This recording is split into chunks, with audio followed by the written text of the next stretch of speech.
রাজধানী ঢাকা ও এর আশেপাশের আকাশ আজ আংশিক মেঘলা থেকে অস্থায়ীভাবে মেঘলা থাকতে পারে। সেই সঙ্গে রয়েছে বৃষ্টি অথবা বজ্রসহ বৃষ্টির সম্ভাবনা।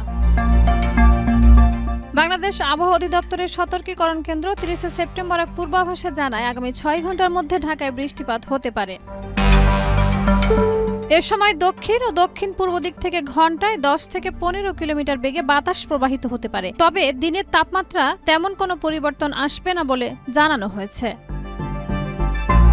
ওয়ালটন এখন দেশের সীমানা পেরিয়ে পৌঁছে গিয়েছে 50টিরও বেশি দেশে। ওয়ালটন, ঘরে ঘরে বিশ্বজুড়ে। আজ সকাল 6টায় ঢাকার তাপমাত্রা ছিল 27.4 ডিগ্রি সেলসিয়াস এবং বাতাসে আর্দ্রতার পরিমাণ 95%। গতকাল রাজধানীতে সর্বোচ্চ তাপমাত্রা ছিল 33.3 ডিগ্রি সেলসিয়াস এবং আজকের সর্বনিম্ন তাপমাত্রা 27.1 ডিগ্রি সেলসিয়াস। গত 24 ঘন্টায় ঢাকার বৃষ্টিপাত ছিল খুব সামান্য, যাকে ট্রেস হিসেবে উল্লেখ করা হয়েছে।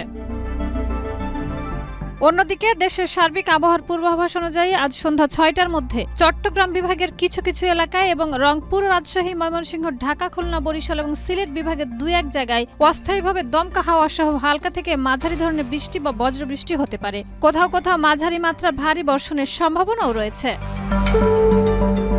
সারা দেশে দিন ও রাতের তাপমাত্রা প্রায় একই রকম থাকতে পারে বলে জানানো হয়েছে আবহাওয়ার পূর্বাভাসে। শাহিদা রুবি, মাই টিভি, ঢাকা।